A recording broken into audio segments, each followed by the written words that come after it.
Namibia is full of amazing people, whether local or visiting. Join us for the conversation where we discuss these incredible projects, interesting topics, and what makes Namibia so special. Today we have a very special guest in the studio that came up all the way from the far south, an old friend of Gondwana, Piet Swiegers from Klein-Aus Vista. And today we'll chat about Klein-Aus, we'll chat about Piet and the history and also the relationship with Gondwana. We were just teasing before it all started. Both Piet and me we've got jeans on today, which means it's very cold in Windhoek today. Piet, welcome, and thank you for making time to have a conversation with me, a chat with me. And let me start off with asking, so how's your English, Piet? I stayed a bit in the United States. My English when I went to Stellenbosch in '87 was very poor. I didn't impress any of the English girls, and when I went to UK afterwards, I also struggled, but in the US I picked it up. But luckily I don't have a too strong US accent. So I think both Klein-Aus and the Swiegers family are really legendary in tourism in Namibia, especially in South Namibia. And we're lucky to have Klein-Aus as part of the Gondwana family. But I think let's start with the beginning. On behalf of the listeners, where did it all start for Klein-Aus? Going back, you're talking about the Klein-Aus farm, or shall I just roll back a little bit further? There's always a history. Yeah. Okay, it's always from the European perspective. Yeah. The farm Klein-Aus was bought by Adam bolts, so there's always stones, it's cornerstones that's being laid by generations, and the next generation built on that cornerstone. So we consider the bolts, Adam and his son Fritz, as a key component for our success, and the infrastructure that they built there on farm Klein-Aus that helped us a lot to accelerate a bit faster than if there was just nothing. So Adam bought the farm from a Bergerman family in 1906. He actually came over as a German Schutztruppe soldier, but he resigned, I think, quickly thereafter. I think he came a bit late after the Namibia wars were over, and he bought 5,000 hectares there, and he started to farm. And his son then later on took over from Adam, and we bought the farm in 1983 from his son Fritz. And Fritz was then 80 years old, and he moved back. His wife was from South Africa originally, Antidora, and so that's when we arrived on the farm Klein-Aus officially, and we bought it. But before that time, my mother and father, I'll touch back later on that, because their farm that they grew up and that my father bought and my mother was about 190 kilometers to the east, direction Keetmanshoop. But with this southern area notorious for the occasional droughts, a lot of times it rained a bit in the Namib, winter rain or late fall rain, and then the grass in the interior was gone because the farms are always a bit smaller. Then the current Naukloof Park or the Chalets National Park, the farmers applied for permission and they could graze their sheep in that area, the caracal sheep. So in 1964, my mother and father were freshly married, and it was a drought on their farm Akam. And then just during that time, the Fritz Bolts built a new house. So the old house on the farm Klein-Aus was available. So my father got permission to graze the farm at Karoop, that's where the wild horses are, and they stayed in the old farmhouse. And it was actually on their honeymoon, staying on farm Klein-Aus Vista. And coincidentally, when my father passed away last year, and my mother lived in the third house that was built on the farm in 2000, and then she always said, but she was so happy when she was on honeymoon in the first farmstead, she would like to move back there. So she moved back and she's very happy. So a bit of background on that. Then the Swiegers family formally and officially took over and bought the farm in 1983. Yes, in 1983. Just for 9 months before that, they were again on the trackpad. So they were standing halfway between Lüderitz and Aus, close to the Aus Mountains. And then my mother said, listen, it seems to be we're tracking every 4 or 5 years to the Namib. We might as well buy a farm, because the rumors were out that the Bolts family want to sell their farm. So the deal went through in September 1983, and then we directly moved from, the sheep still stayed in the Sperrgebied because the farm, Klein-Aus, was also very dry. But then officially we purchased the farm. So we still had the farm the farm Akkam, that was now 110 kilometers to the east, direction Guagep.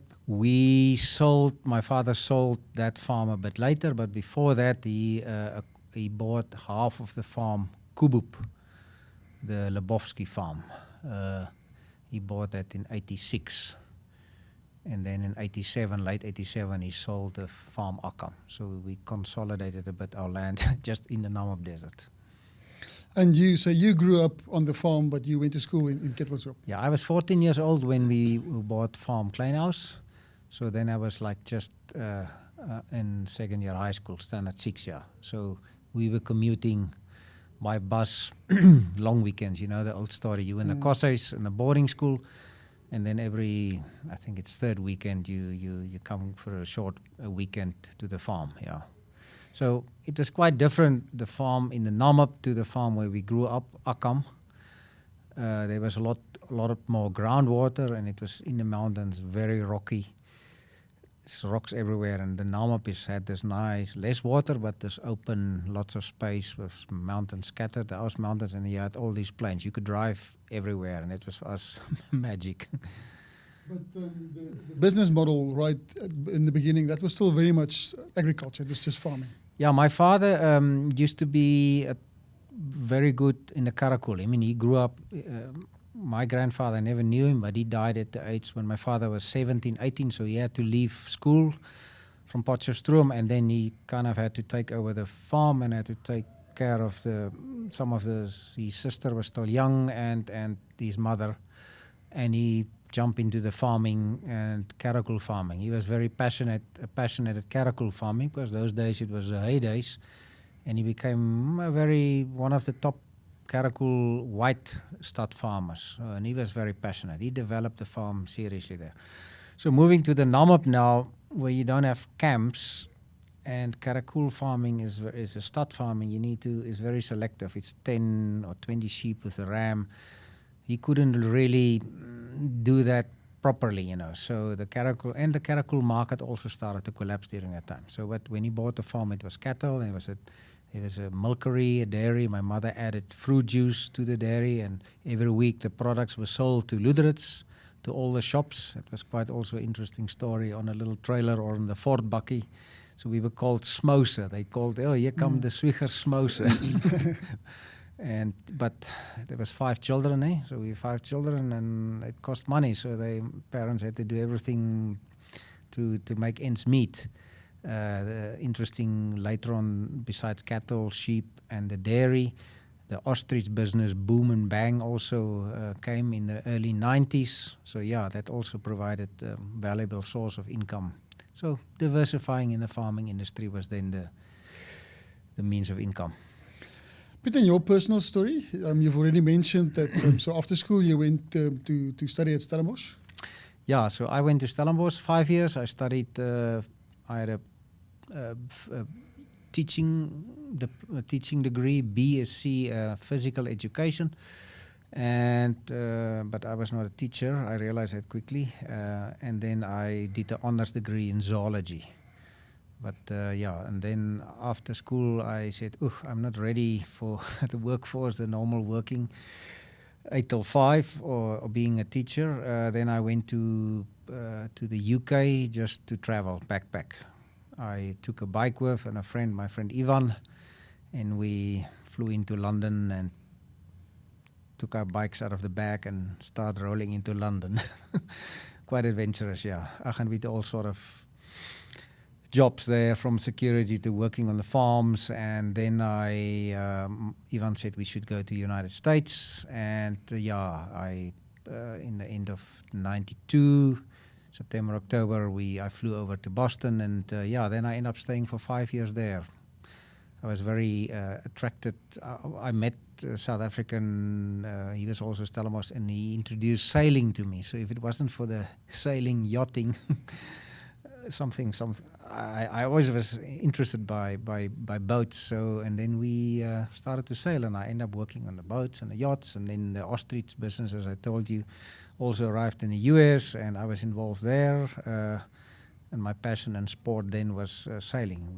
We won some big regattas. We won the most important regatta in South Africa in 1997, the Telkom Week. We won it overall, a couple of boertjies. So yeah, anyway, that was very interesting times. Very interesting that, like you say, a boertjie from the south of Namibia ends up in sailing. Yeah. Because the water is not your forte when it comes to the south. No, especially not in Lüderitz. The wind is always puffing there too seriously. Yeah.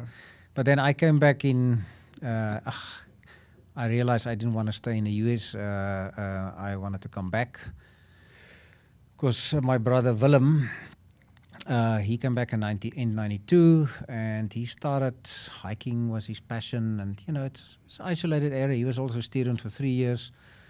He studied in Pretoria. He studied agriculture, and he came and did his practical year on the farm because my father needs some help.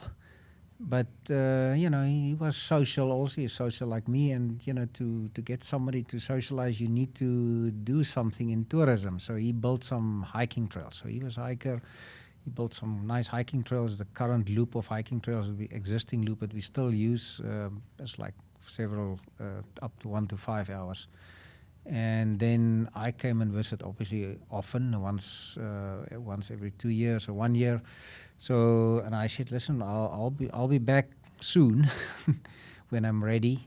But I think it's a good idea, so I supported him in the idea. And of course, if you have camps, hiking trails, you need also accommodation. Some means. So that's where the hikers' huts, and so that's where we kind of started to get into the tourism. So I'm jumping around now. But I think it's very relevant, obviously, for this conversation, because that is how it started. It started small. It started with hiking cabins, and I mean, the business model is so interesting how it evolved. From pure farming and agriculture, and today it's a very well known farm in terms of tourism, and share a little bit of that evolution. From hiking cabins to what we see today there at Klein-Aus. Yeah. No, I mean it's like. The Gondwana history, and we almost started the same time. I think Gondwana is, when was that, the founding? About 96. 96 was 1 year before us, so ours were 97. And it's with idea from somebody, and it started at the ground level. So Willem had this idea about hiking because he felt alone, and he loved hiking, and he thought, and this is a nice area. And that's why when people ask me why am I in tourism, I say there's no use. You live in a beautiful part of the world and you don't share it with people. Obviously the financial means are there. You put your energy and time in, but the natural asset that you have, it's no use if you just keep it for yourself. And if you can share it to people and make some money out of it, it's fantastic. So that was always for me. So there's no use. I keep it for myself. And the same with Willem, because he created the nice hiking trails. So so I came back in. So back to Willem. He arrived on the farm and was farming with his dad. There's always a story about the dad come back, the son come back, and the dad. But my father is very flexible. He was never enforced his way of his style of doing. So he always gave us a very free rope to do what we want. And Willem started to build the first cabin. It took him almost 2 years to build the cabin during the farming years. It's called the Geisterschlucht Cabin, hiker's cabin. It's still one of our hiker's cabins. And the first guest stayed in 95, the operator. So it was very basic. It was long drops, and it was toilets were outside and overturn, very basic structures. But that was big. And then since the hiking trails were laid out in the Aus Mountains, he built the feral horse hiker's hut on the existing close to the Desert Horse Inn, and then also at Eagle's Nest, also a hiker's hut. So there's 3 hiker's huts built, and the guests could start walking from one hut to the other, or they can stay in the one and do all the loops from there also. And then the campsite also just shortly thereafter followed in 97. So I came back in, sorry.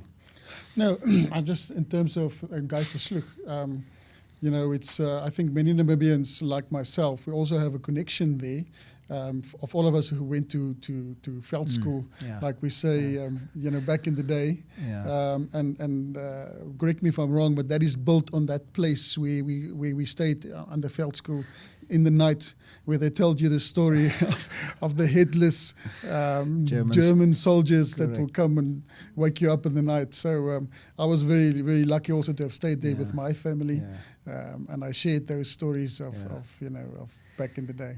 Yeah, because I don't know what they told you about the old car, because there's this old Hudson Terraplane car sitting sitting there, and it's also an interesting history. I think Gondwana just did an interesting write-up on the old car, but it's in the mouth as you enter the valley. The Geisterschlucht means ghost valley. And I always ask Tannie Bolt, so that is now Uncle Fritz' sister, and I always said, the Geister now, because you all hear this negative, because it's the good ghost and the good spirits, and it's actually about the positive spirit in the valley.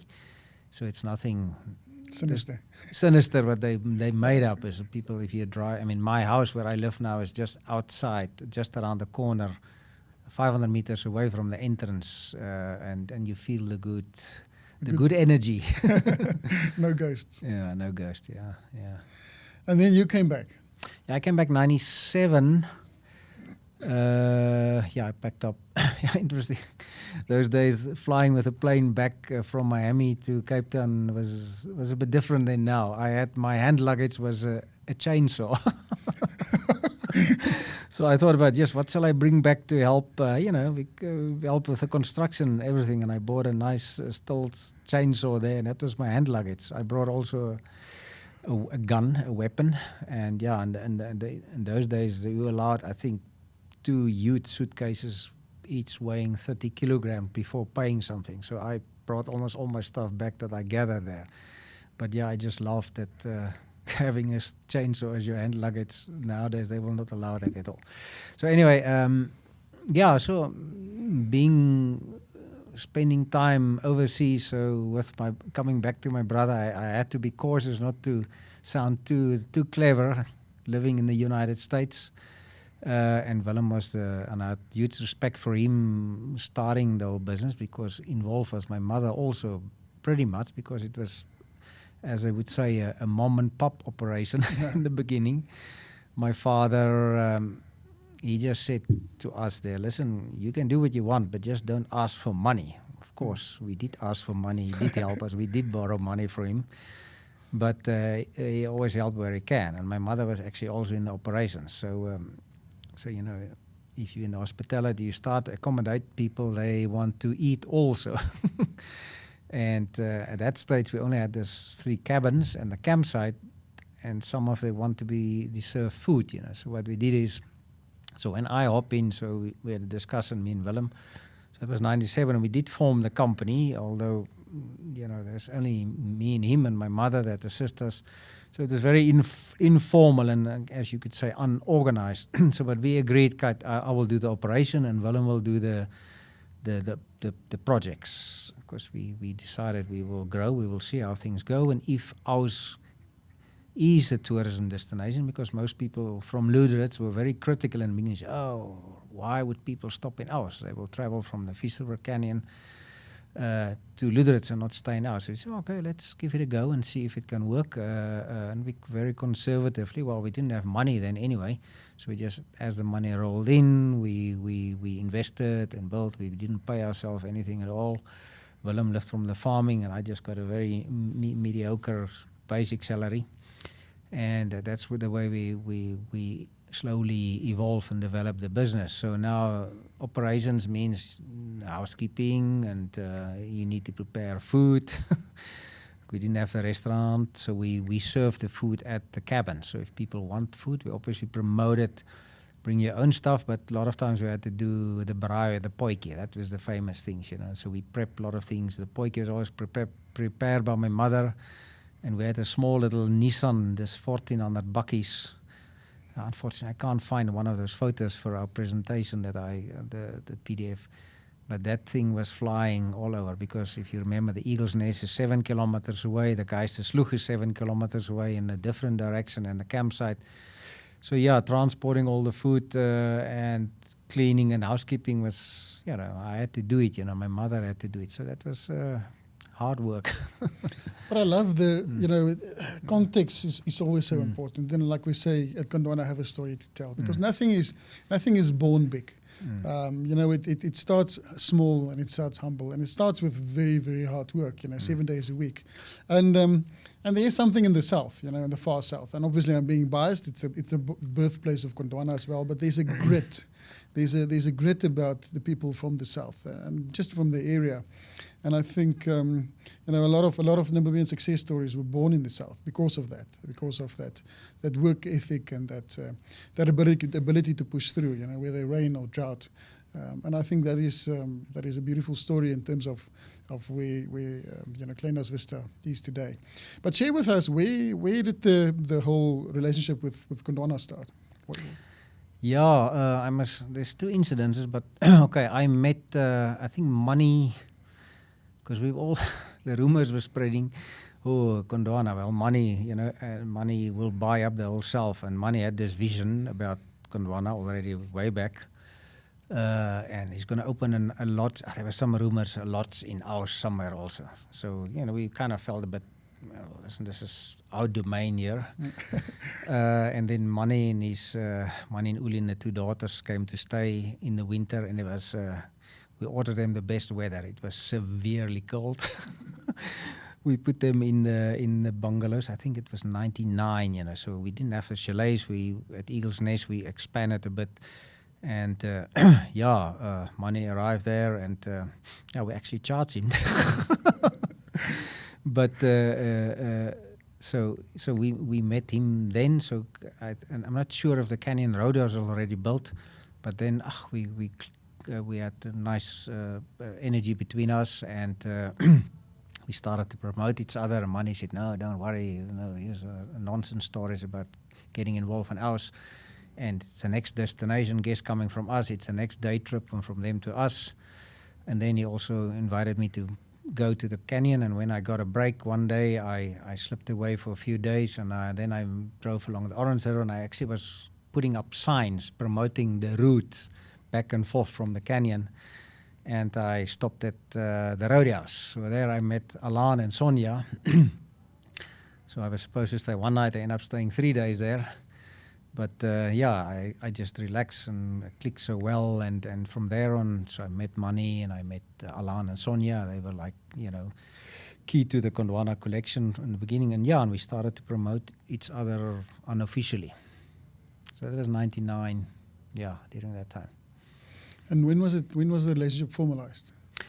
So our handshake agreement, because it's 2005. In 2005, so the Gondwana Desert Collection, with the 4 stops in the south, and we became then the official marketing partner. 2005, And I think we're lucky, some people have asked, because not a lot of people know that, Klein-Aus is part of the Gondwana family, but it's owned by the Swiegers. It's run by the Swiegers brothers. And, just from a Gondwana perspective, I think we're lucky to have you. It just works. It works for us. I think it works for you. The Gondwana ethos, it just works. It's always that family-owned, family-run, it always comes with the care and the quality. That is undoubted there at Klein-Aus, and again, like I said, I've been lucky to experience that myself. So I think it's a unique relationship, and it works. And even as Gondwana grows, and as we've been formalized over the years, it's just something that works, and I can't see any reason to change it in the future. No. So that's wonderful. I must say also the landscape at Klein-Aus, we've touched on that again. Been lucky to experience some of it, and I really like what you say, Piet, is that what is the use that both at Klein-Aus but generally us in Namibia, we have this beauty but we're not sharing it. And I want to quickly tell a story. I don't know if you would be able to remember this. I once visited Piet, and it was, I can't remember what time of year it was, but it was a beautiful sunset with a few clouds, which doesn't happen a lot in the south. And there were a group of German tourists sitting in the reception, because that's where the Wi-Fi is, the evil of our modern day.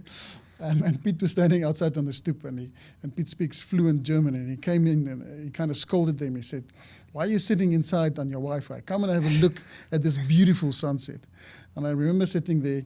Everyone ran out, took pictures of the sunset, and ran back in to upload these beautiful photos of it. So that is just goes to show. But it is beautiful. And Piet, we cannot talk about Piet Swiegers and Klein-Aus Vista, if we don't touch on mountain biking. Where did that start in your passion? And I think there will be a lot of listeners who will understand the blood, sweat, and tears when Piet Swiegers gets involved on a mountain bike. Oh, yeah, mountain biking. I always used to do sports at school and university, but when I started to travel overseas, I kind of stopped competing officially. So, and when I came back, I was 30 years old, and it was just hard work. So although I brought back a mountain bike. So in the US, that last 6 months, I bought a Track 8000, which is quite an okay bike. And I brought it back with the idea that's an activity that I would like to promote in the area.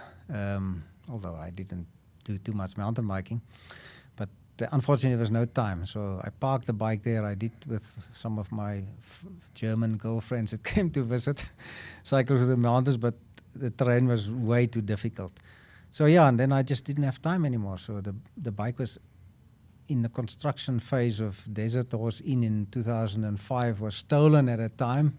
So we were so busy as I said, where's my mountain bike? Because I never rode the bike. Anyway, I found the bike, and that bike is actually now with my sister's son in South Africa. So I gave him the bike. The bike is still up and running. I recovered it. But anyway, actually, it was always in the back of my mind. I would like to do mountain biking, but priority, there's things, that's first things first in life. So we had to first work hard, get the business going.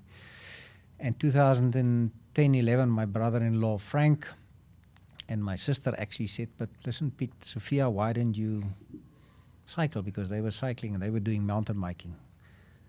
You will like it. And I bought a bike from somebody, a mountain bike, and started, and I said, I like it, and the bike was too small. I bought another bike from Ian, and then I started to build the trails in the mountains, because you need to build some trails, and I built in the Aus Mountains to the south, and the rest is history. I like it so much, and then I started to compete in the races because I'm quite competitive. So as the years gone by, I got fitter and stronger, and it's all therapy for me. It's not, you mustn't be fanatic. Maybe at a time I was a little bit fanatic. It's always the balance of how much time do you spend. Because when the bug bite me, there was all the races. You can drive up and down from Windhoek because there's no races in the south. You drive up and down to Windhoek for all these races, but it costs money and time. So I was maybe a little bit imbalanced sometimes, but that's okay. So we started our event also, because when I started cycling, so the first event was actually in 2011, very basic track that I built the track, and the first Klein-Aus Vista event was then held.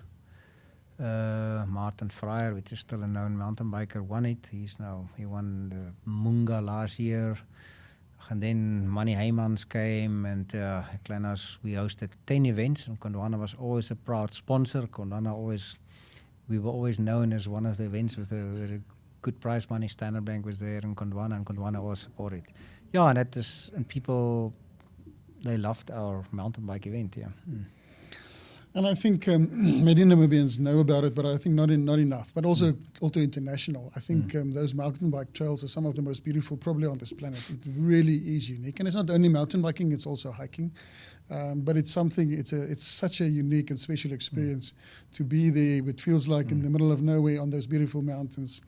You can see as far as the eye can see, almost with no human impact whatsoever, to be on a mountain bike. I think it's a very special thing, and I think it's something that's becoming more and more sought after in today's busy world. It is. You've mentioned it. It's therapeutic. It's so beautiful, and I think you've done an amazing job there. And I think it offers something to a person's soul.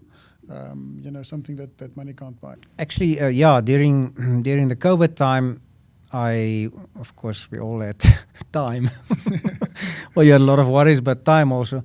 Then I started to develop on the townlands, which is neighboring to our property. There was these huge granite domes, so I started to build some very advanced trails there.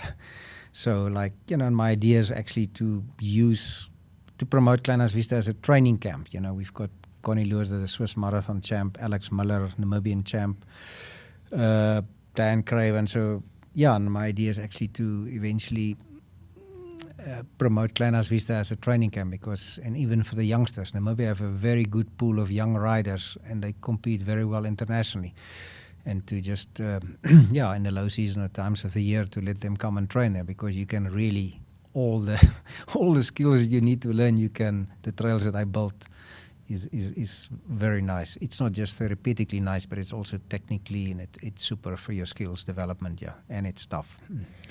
Yeah, luckily you've said it. I don't have to say it in terms of Piet being a fanatic. I always, when I go down to Klein-Aus, I find out first if Piet is there, because I'm going to visit Piet and Willem. But I never take my bike with, not if Piet's there. We rent out mountain bikes. So if you intentionally forget your mountain bike, we do rent out mountain bikes also to guests. Yeah.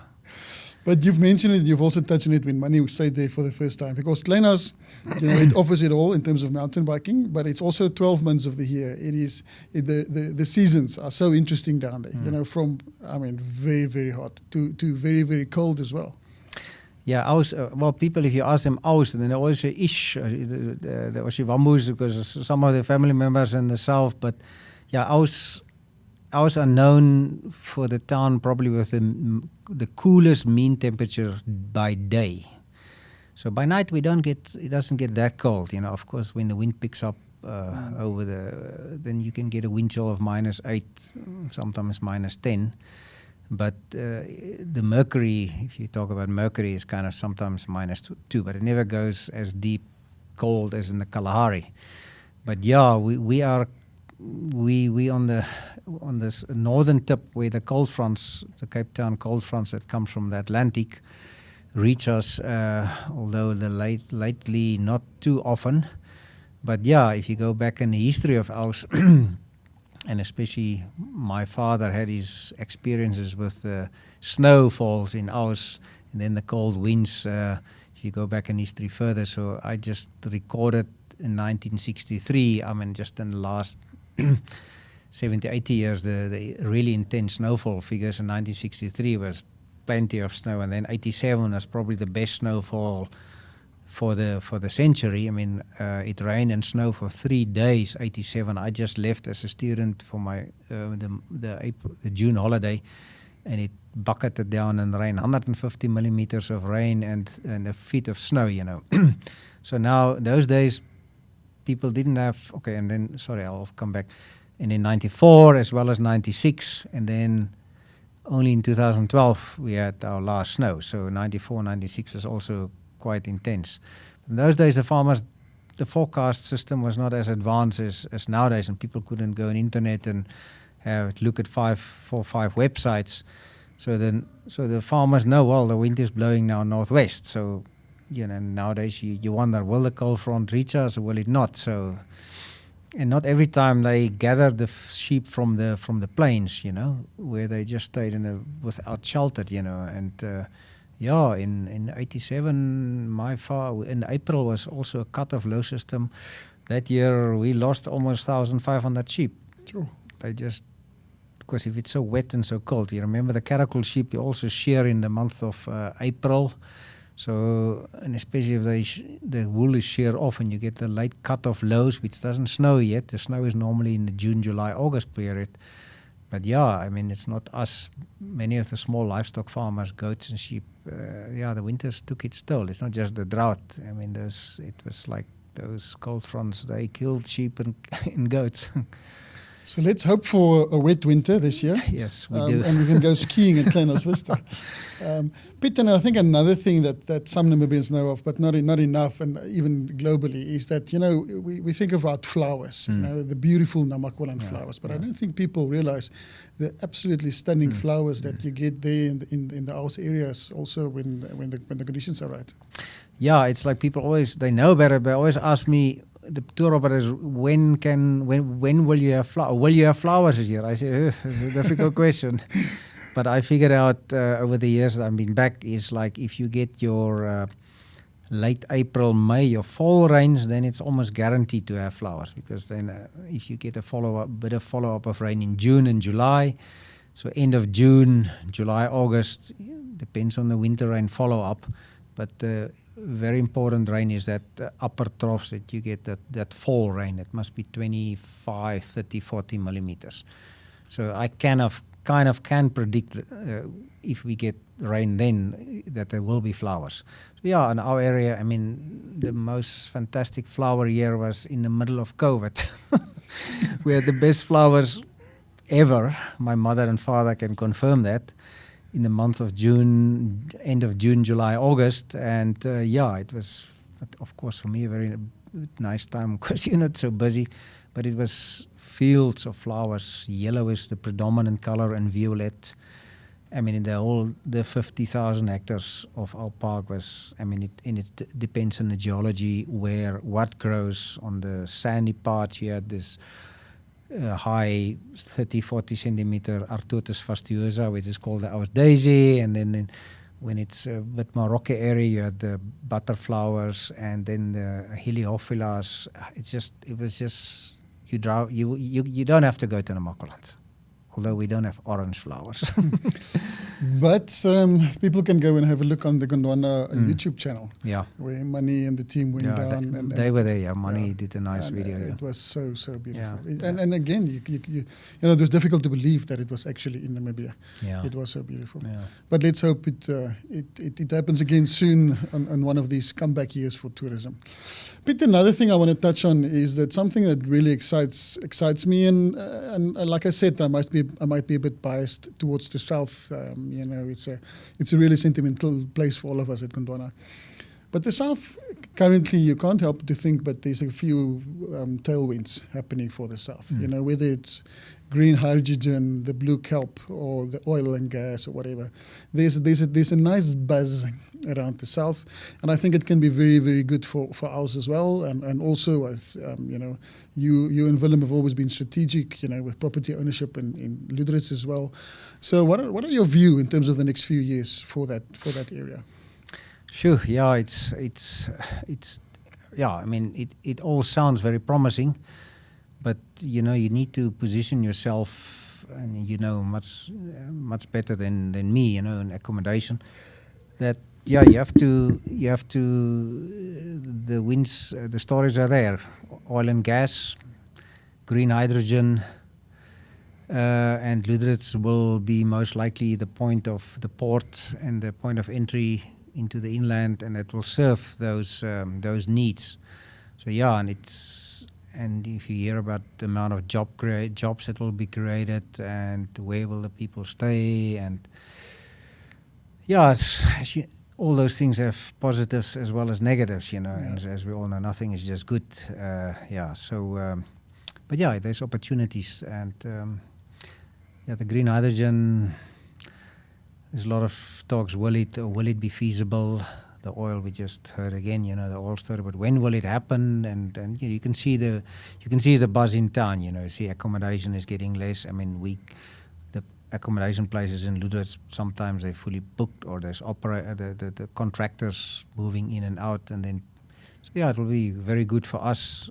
People can't get space, in my opinion, in Lüderitz, especially if the boom starts. So yeah, we are well positioned for that. Yeah, no, we also have some properties in Lüderitz. So yeah, I think it's the south, that the deep southwest will benefit. Yeah. It's good. It's an interesting time. I also hope from a pure tourism point of view, you know, if we can get that road open between Oranjemund and Lüderitz, you know, to really start that circuit. It's good for the people of Oranjemund, Lüderitz, Aus, Rospina.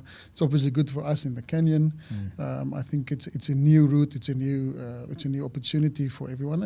And again, being biased, you know, tourism has got such a sustainable impact in terms of job creation and the impact on the wider community. And you know, I think we saw that through COVID as well. So yeah, I share your sentiment, and I'm looking forward to what's happening down there. Yeah, of course. I mean, if you think about talking about green hydrogen, you know, there will be surely the sun and the wind will be used as the energy source, but you have to then install thousands of hectares of solar panels onto the pristine desert land and all these wind generators to give people in Europe a clean energy source. But okay, the exchange for that is job creation and revenue for the Namibian government, but surely there will be an ecological footprint will be left in the Namib Desert. Thousand wind generators. Phase 1. It will have an impact. Yeah. Piet, and on that, on ecological impact, Klein-Aus is also synonymous, I think, with the wild horses in the Namib. Both Klein-Aus and yourself have been pivotal over the past few decades in terms of managing and helping out with the wild horses. How's it going down there with them? Yeah, we were. The Wild Horse Foundation was formed in 2012, I think. Mani was also the first director there. Kind of as a formal NGO organization to support. So we were all directors or members. But before that time, it was always in the park. So the wild horses belongs to the Namibian people, and the custodian is the Ministry of Environment and Tourism. But they need assistance and marketing. Of course, it's an attraction, so we promoted that as an attraction. Because you need always, if you're in tourism, you need to look around and see what immediate attractions you can promote. And the horses and Kolmanskop, that's 110 kilometers away, is our closest attractions, beside direct attractions like hiking and so on. So the horses, we got a concession. We applied for a concession in 2000 to go into the Garib area, so to do sunset drives, half-day and full-day drives. And I was a lot of times the guide, so that's why I really got passionate going into the area, identifying the different groups. Because I'm a zoology, and these horses are feral. I always call them the free horses, so they're not. Currently they're called the horses of the Namib, and at the time they were known as the wild horses.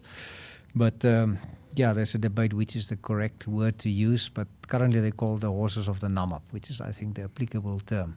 So they're feral, that got their freedom after the First World War. So they were horses that were left behind by the German and South African soldiers after the First World War. And since it was a diamond and a protected area, people couldn't go just in there and remove them. So the horses were protected by that, and there was a water point because the steam trains needed water, and the then so-called the railway company pumped water for the horses. And that's why they survived, and they adopted. And say, for me, the very interesting thing about the horses, again, since from the zoology point of view, is not just the pure beauty of the horses in the desert landscape, but it's also this natural selection that happened. So these horses were geographically isolated by man, and the survival of the fittest was there, and you had to look at this, the selection factors that really they're putting pressure on each horse to make sure which one survived, and then the one that survived that could face these selection factors, transfer their genes further in the population. So for me, it's a very interesting compaction of actually natural selection in a matter of 9-10 generations, and you can see this clearly. And especially now, in my opinion, when the hyena threat started, because the horses never before were threatened by the predators, the hyenas, because if you take back, the farmers always used to kill them in all the Namib farms. So the entrance of the hyenas are kind of from the north along the Namib. There was not too many water installations, and all the farmers there, they just didn't want the hyenas, so they killed them. So now that all those Namib farms are in tourism and more water points were erected, it made it a friendly environment for the hyenas to move in from the north, and they end up at Garib, which have 2 water points. And there were these horses. And one of the selecting factors of these horses in the previous, let's say, 100 years, they're since 1914 there, for 100 years was relaxed horses. Sometimes they had to stay without water for 3-4 days, because the rangers only came when Namdeb people came back and pump water, and maybe the pump broke, and then they had to be the ones that the relaxed, the calm, that could handle the stress situation well. The nervous horses with high energy and adrenaline, they were taken out. So now you got this new threat of the hyenas. Now you need an aggressive horse, the horse that can defend himself, but it seems to be the gene pool is kind of, the natural selection didn't select those horses. So that's for me just interesting. Okay, now there's a threat to hyenas, so how will, that's a new selection factor. So the question is, will the horses, will they manage to survive? To change, and that those genes being selected, so the horses to make a plan to defend themselves. So that's for me very interesting, besides the natural beauty in the landscape. So for me it's a bit of a scientific approach also, yeah. But it's very nice to go, and unfortunately, so our concession ran out in 2008, so we did a lot of marketing promotion for the horses. So concessions were given to the community, the ACCT, but the deal, the fee that MET wanted, in my opinion, was way too high. So the concession never operated in the normal standard way to go and do game drives or scenic drives to see the horses. So yeah, it's now since 2008, the last drive, it's not 2023, and they were awarded again the concession, but they still have to comply. So unfortunately, the only way for the tourists to go and see them is to drive to the hut, the viewpoint, or en route to see the horses next to the road. We don't do guided drives there because it doesn't make sense to drive to the viewing hut where the tourists can also go and sit and look at the horses. So yeah, a lot more can actually be done. So what we did is, from our side, we also have same genetic material from the Garab horses way back in, horses jump over the fences, and we've got about 20 of the horses, and we control them obviously more and move them around, but we do activities now, sunset drives, and it's the same landscape, you tell the same story. And to protect that very, very special gene pool. That's very important, in terms of the story of selection, like you said. Well, I think, we've just touched on a few, but there are so many reasons to go down there. Besides all the stories, it's all these attractions. Again, the mountain bike routes are very unique, and if you are so lucky to go mountain biking down there and someone passes you from behind at 120 kilometers an hour, his name is Piet. Piet is one of the best, I think, in his age group, in my opinion, in the world, that competitiveness. But Piet, I've said it before, I think from a Gondwana perspective, we're lucky to have you as part of the Gondwana family. We're lucky to have you as friends. We're super excited about what the future holds for the South. Yes, we have to manage it, like you said. With a good come some risks as well that we as Namibians have to manage. But I think it's also time. I think it's time for the South, to show what that grit and the gene pool from the South can do as well. But so around 2000, it was this beautiful organic story, hikers, cabins. But from that point on, it really evolved. It evolved, like you said, you didn't even have time for mountain biking. What in a nutshell, does Klein-Aus have to offer everything today? Yeah, I must remember in 2000, it was very much a mom and pop operation. So it was me running the operation with my mother, and we started to employ people. Willem and me got to the drawing table, and we realized the potential. So there was a need that people want to stay with us instead of Lüderitz. So what we did is, so we said, okay, right, where shall we start? So we said, first maybe the kitchen area. So we built for my mom and dad a house further up on the Koppie. In the old existing farmhouse that Fritz built, we converted that in 3 guest rooms, and the existing kitchen of my mom just stayed like it is. We used it, and then the living, the lounge area and the sunroom and the stoep, and that become the reception, the bar, and the small restaurant area. So now we didn't have to drive out to to Eagle's Nest or the Geisterschlucht serving food, we could do it right from the kitchen.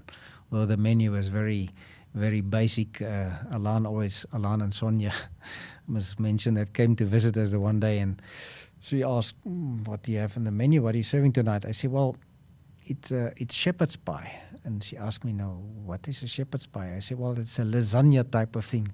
Totally missed the pot because it's actually potato on top of mincemeat and there's no lasagna involved. So, but my mother did the cooking then. I did the braais. Willem did the braais, but my mother did the cooking. So so we had the 3 rooms, and then at Desert Horse Inn, so we converted the house. My mom and dad moved upstairs. So then we said, listen, at Eagle's Nest, that's a good destination. So let's convert that one cabin, the hiker's cabin, to a chalet. So we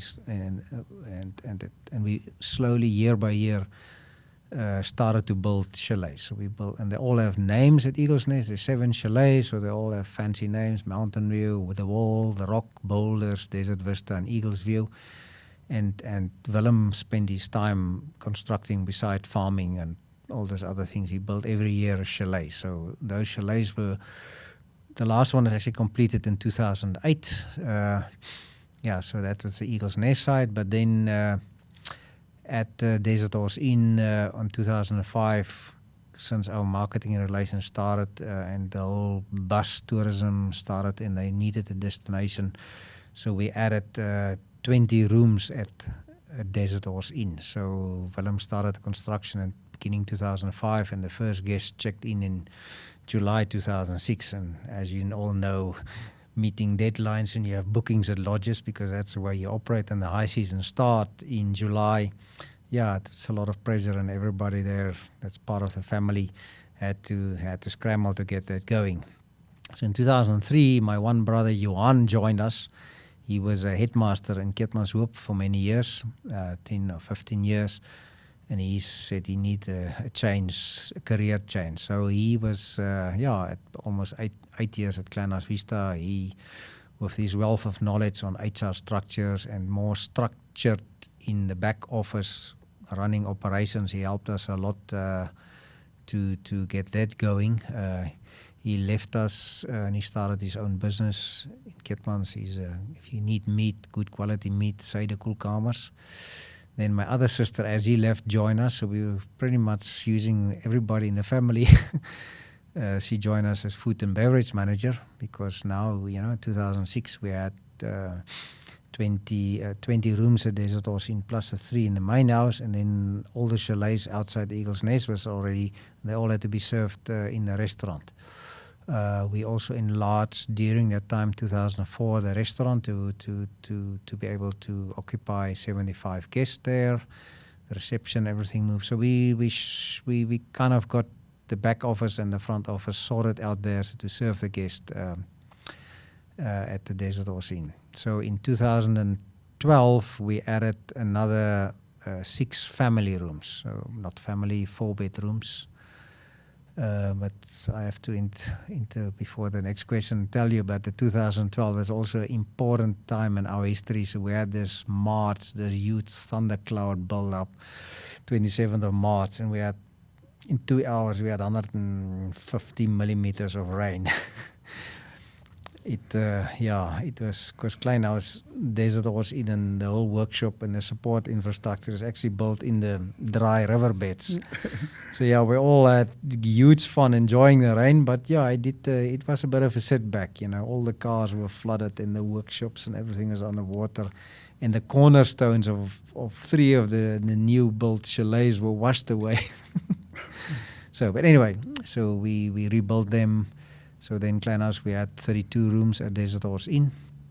And then we know we always were lacking a bit the public space. So in 2014, we started with the swimming pool built. We built this nice horseshoe swimming pool and more decks and terraces.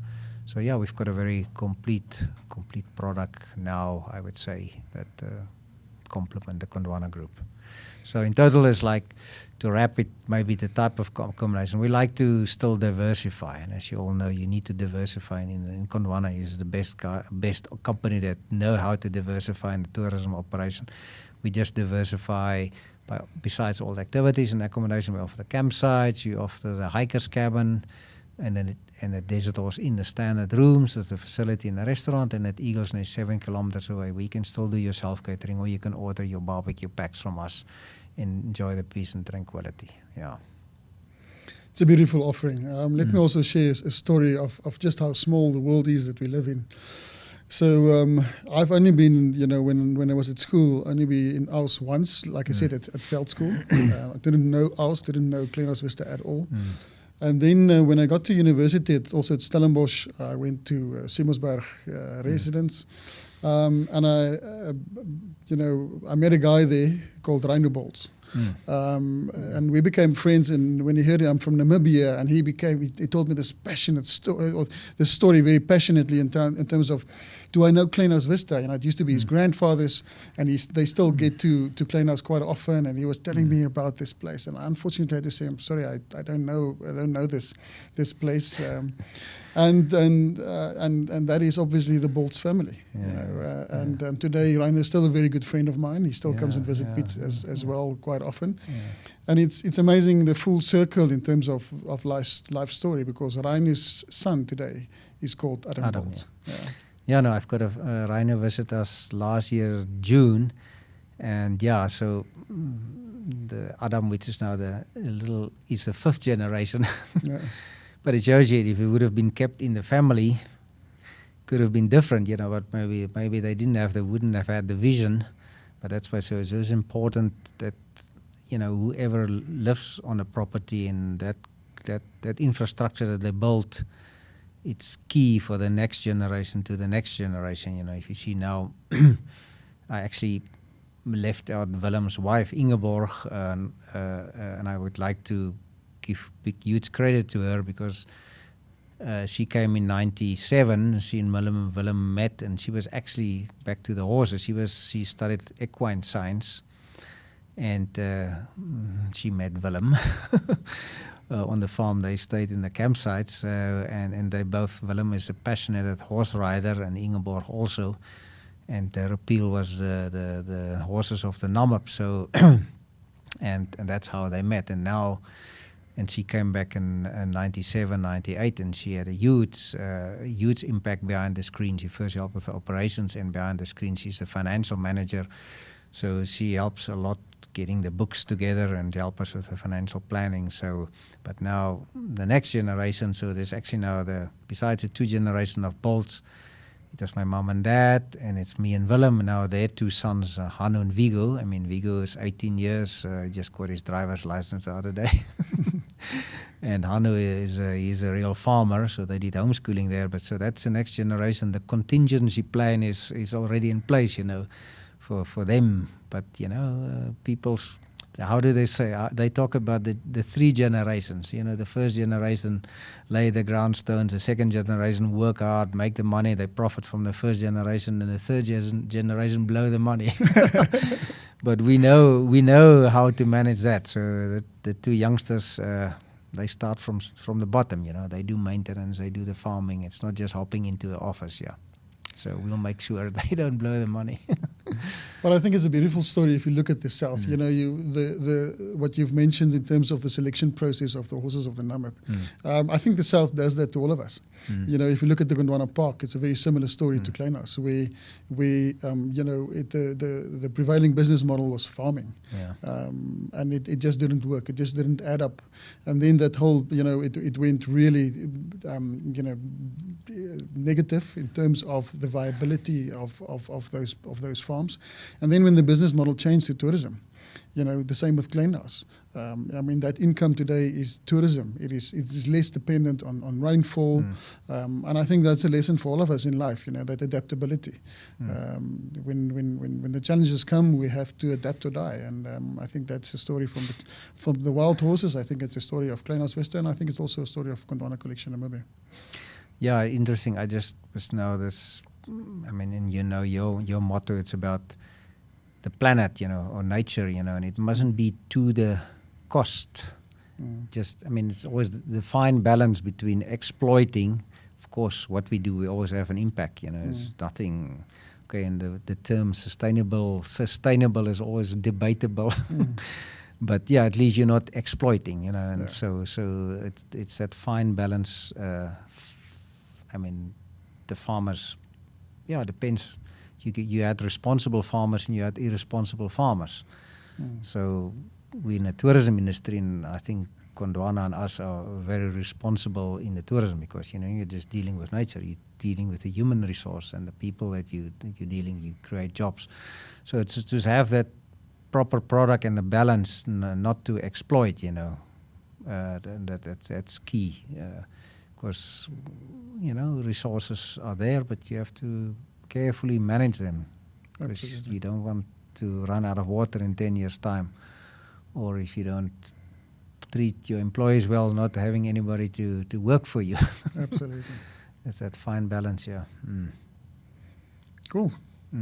So, Piet, in terms of all these activities offered at Klein-Aus, I think the world is moving to a place where people, it's less about places, it's more about activities, it's more about experiences, adventure tourism, the Gondwana trail running and things that we do. I think Klein-Aus is very, very well positioned to offer, these wide open spaces in terms of active activities, whether hiking, mountain biking, trail running. I think you offer it all. Yeah. No, I mean, the network of trails that we have there, I mean, somebody asked me, how many what is your length and the distance of trail? We've got about 150 kilometers of trails. They're not all on TrailFox because we use TrailFox as an interactive app.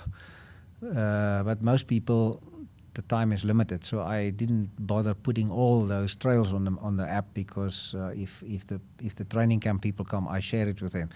But we've got, if you look about, let's start at hiking. We've got about 6 different trails from short to the stone horse. Oh, we didn't touch on that. That's a very nice attraction that we have. Is this landscape art that was designed in 2019. So people can walk from the campsite or from Desert Horse into a fantastic viewpoint overlooking the desert plains. And at the bottom on the ground is a 100 to 150 meter large stone horse packed with stones. So it's perfectly in constellation from this specific viewpoint. And then you can just sit there for the sunset and you enjoy this wide open spaces with an 80-kilometer sunset looking in the direction of the wild horses. And this stone horse actually gallops in the direction of the wild horses. So it's always a must-do activity. So you can cycle up there with your mountain bike, or you can trail run up there, or you can hike on one of the short hikes. So the longest trail is about 5 hours. So there's about 6-7 different hiking trails, and all these trails can be done trail runners. So the trail runners, if they want the difficult ones, you get these rock rabbits. They like to run just on the hiking trails, but many of the trails are also part of the mountain bike routes, So for an active person that wants to come and stay and do hiking, trail running, or mountain biking. So thank you for spending time with Gondwana, and thank you for being here today. Thanks a lot, Gijs, and thank you for making time. And and we're glad to be a partner to the Gondwana collection.